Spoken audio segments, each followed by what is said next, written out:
Innal hamdalillah nahmaduhu wa nasta'inuhu wa nastaghfiruh wa na'udzu billahi min shururi anfusina wa min sayyiati a'malina may yahdihillahu fala mudilla lahu wa may yudlil fala hadiya lahu wa asyhadu an la ilaha illallah wahdahu la syarika lahu wa asyhadu anna Muhammadan abduhu wa rasuluh amma ba'd. وقال الله تعالى في القرآن العظيم أعوذ بالله من الشيطان الرجيم يا أيها الذين آمنوا اتقوا الله حق تقاته ولا تموتن إلا وأنتم مسلمون. Aidin aidat yang mengharap ridha Allah Subhanahu wa taala.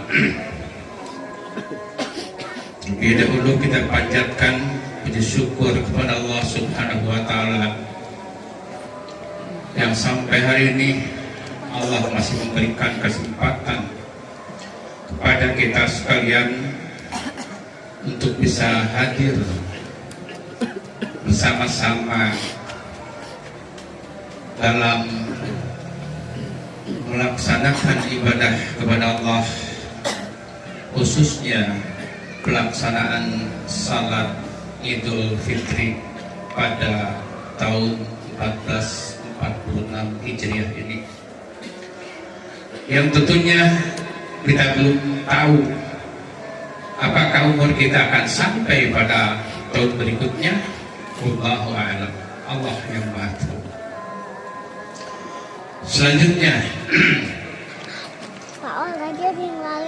dalam tarikh atau dalam hadis disebutkan menjelang akhir Ramadan Rasulullah Shallallahu Alaihi Wasallam juga para sahabatnya, beliau lebih meningkatkan amal soleh pada 10 hari yang terakhir di bulan Ramadan. Demikian pula para sahabat saat itu.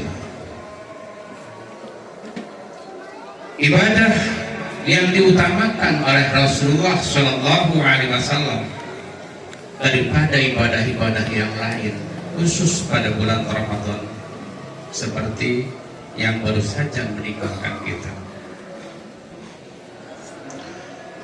Ada satu doa yang sudah tidak asing lagi bagi kita. Menjelang akhir Ramadan, memasuki malam Lailatul Qadar, artinya 10 hari yang terakhir, Rasulullah memberikan doanya sangat singkat dan pendek sekali. Karena biasanya doa-doa Rasulullah itu pendek, tidak panjang-panjang. Berbeda dengan doa-doa mubalik kondang, doa ya doa kebayat. Rasul doanya pendek-pendek. Rasulullah Shallallahu Alaihi Wasallam waktu ditanya oleh para sahabat menjelang 10 hari yang terakhir itu, kira-kira doa apa ya Rasulullah yang harus dipanjatkan oleh kami kepada Allah Subhanahu wa taala? Maka Rasulullah memberikan contoh khusus doa yang dibaca pada 10 hari yang terakhir di bulan Ramadan menjelang memasuki Lailatul Qadar, atau dengan perkataan lain bahwa ada dulu juga sahabat, ya Rasulullah, seandainya kami tahu malam nanti adalah Lailatul Qadar, apa yang harus kami baca? Faqala Rasulullah Sallallahu Alaihi Wasallam, Allahumma innaka afuwun tuhibbul afwa fa'fu anni. Biasa Rasul kalau memberikan pelajaran juga mengulang-ulang sampai 3 kali. Allahumma innaka afuwun tuhibbul afwa fa'fu anni. Allahumma innaka afuwun tuhibbul afwa fa'fu anni. Ya Allah, innaka afuwun, sesungguhnya Allah Maha Pemaaf. Yuhibbul afwa, engkau menyukai maaf. Fa'fu anni, oleh sebab itu maafkanlah aku. Selain dari doa itu, ada juga doa yang sangat pendek dan sangat bagus maknanya dalam kehidupan sehari-hari. Bisa dipergunakan dengan kata lain untuk menghadapi hari yang akan datang. Karena hari yang akan datang adalah hari yang gaib. Jauhnya umpamanya hari yang akan datang, apakah kita yakin akan sampai lagi pada Ramadan yang akan datang atau tidak? Apakah pada hari yang akan datang kita akan berkumpul dengan gembira seperti ini? Kita tidak tahu. Oleh sebab itulah para sahabat meminta juga kepada Rasulullah Shallallahu Alaihi Wasallam, khususnya di akhir bulan Ramadan. Dalam suatu riwayat, Al-Abbas datang kepada Rasulullah Shallallahu Alaihi Wasallam. Al-Abbas adalah paman Rasulullah Shallallahu Alaihi Wasallam. Wahai Rasulullah, ajarkanlah kepada kami satu doa. Faqala Rasulullah Shallallahu Alaihi Wasallam, maka Rasulullah berkata, Allahumma innaka afuwun tuhibbul, Allahumma inni as'alukal afiyata. Lebih pendek lagi, Allahumma inni as'alukal afiyata. Allahumma inni as'alukal afiyata. Itu yang diajarkan kepada Al-Abbas waktu itu. Doanya juga pendek, tidak diterjemahkan panjang lebar oleh Nabi, karena Al-Abbas beliau tahu pada makna yang terkandung dalam hadis tersebut. Cuma bagi kita, karena kita tidak tahu makna yang terkandung daripada hadis tersebut, maka para ulama juga menjabarkan bagi kita apa sebenarnya yang disebut al-afiyat itu. Allahumma ini as'alukal afiyata. Ya Allah, sesungguhnya aku memohon kepadamu agar aku diberi al-afiyat. Apa itu al-afiyat? Para ulama memberikan syarah terhadap hadis tersebut, yang maknanya afiyat itu kalau dalam kehidupan sehari-hari, seandainya kita ingin mempunyai harta yang banyak, kita tidak perlu umpamanya susah-susah. Seandainya kita punya harta yang banyak atau mempunyai jabatan tinggi atau umpamanya banyak koleha-koleha yang lainnya, banyak ikhwatu iman, al-afiyat perlu dipergunakan oleh kita. Untuk mempunyai harta yang banyak, maka kita perlu kepada al-afiyat. Sebab seandainya tidak al-afiyat, apa gunanya harta yang banyak seandainya badan kita sakit-sakitan? Oleh sebab itulah kata-kata al-afiyat ini dalam ungkapan keseharian khususnya di kita sudah disambungkan sehat wal afiyat. Sehat wal afiyat. Apa gunanya uang banyak kalau badan kita sakit-sakitan? Kan habis saja untuk berobat. maka kita memohon kepada Allah Subhanahu wa taala al-afiyah. Untuk terus hidup sejahtera, kita perlu berada di dalam al-afiyah. Ingin keluarga yang dilindungi oleh Allah Subhanahu wa taala, maka itu juga memerlukan al-afiyah. Kita memohon kepada Allah maghfirah, kita juga memohon al-afiyah. Badan kita agar ada di dalam al-afiyah. Al-afiyah dalam makna lain adalah kondisi di mana Allah Subhanahu wa taala melindungi kita dari segala kesakitan, dari segala kesusahan, dan dari segala penderitaan baik di dunia dan akhirat sampai ke akhirat nanti. Al-Abbas radhiyallahu anhu berpikir tentang hal ini, dan kembali dia datang kepada Nabi Shallallahu Alaihi Wasallam beberapa hari kemudian setelah diberi doa yang pendek tadi. 2 hari kemudian dia datang lagi kepada Nabi Shallallahu Alaihi Wasallam. Lalu dia berkata, wahai Rasulullah, doa yang kemarin itu terlalu pendek bagiku. Ponok teuing Rasulullah, doa teh kau abi masa kitu teh sedikit pendek, saya mohon minta lagi yang agak panjang. Nabi Shallallahu Alaihi Wasallam bersabda, wahai pamanku Al-Abbas, mohonlah kepada Allah agar mendapat al-afiyat, maka tidak ada pemberian yang lebih baik daripada al-afiyat. Kalimat itu adalah satu doa yang mudah namun terbaik untuk kehidupan kita di masa yang akan datang. Keberkahan dalam hidup adalah setiap yang bermakna.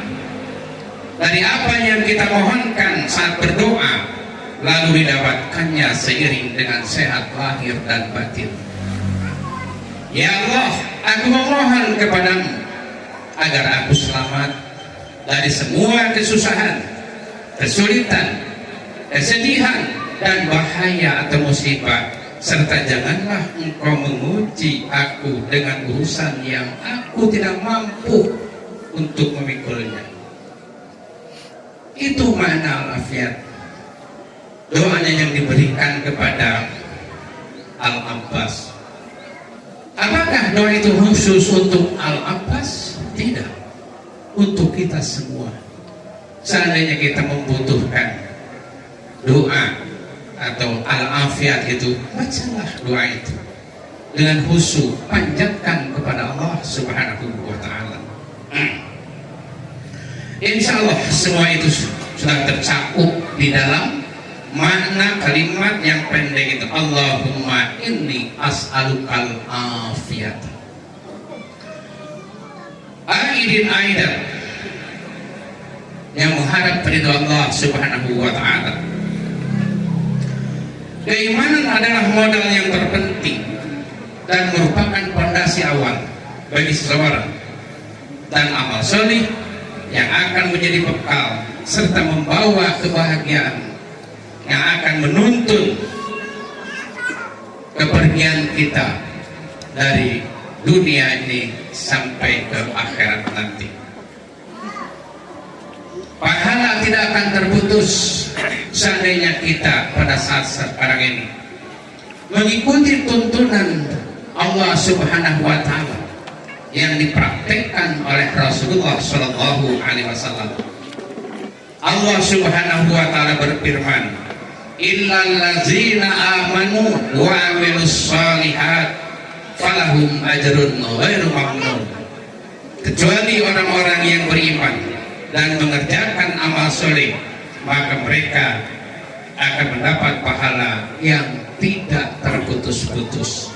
Ayat itu sepertinya sering berkumandang, terngiang-ngiang di telinga kita pada saat imam membacakan ayat tersebut dalam salat. Selanjutnya Allah Subhanahu wa taala, ya ayyuhalladzina amanu, wahai orang-orang yang beriman, ittaqullaha haqqa tuqatih, bertakwalah kalian kepada Allah sebenar-benarnya takwa, wala tamutunna illa wa antum muslimun, dan janganlah kalian meninggalkan dunia ini kecuali kalian berada dalam Islam, illa wa antum muslimun. Hadirin hadirat yang berbahagia, kita memiliki kesempatan yang terbatas dalam hidup ini. Jadikanlah sisa umur kita untuk lebih baik. Gunakanlah semua fasilitas yang diberikan Allah Subhanahu wa Ta'ala, seperti harta, ilmu, kedudukan, jabatan, dan lain sebagainya, untuk meraih pahala dari Allah Subhanahu wa Ta'ala.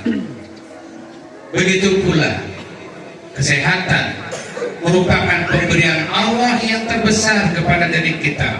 Pergunakanlah kesehatan kita untuk beribadah kepada Allah Subhanahu wa Ta'ala, untuk menambah kehusyuan dalam kita beribadah kepada Allah.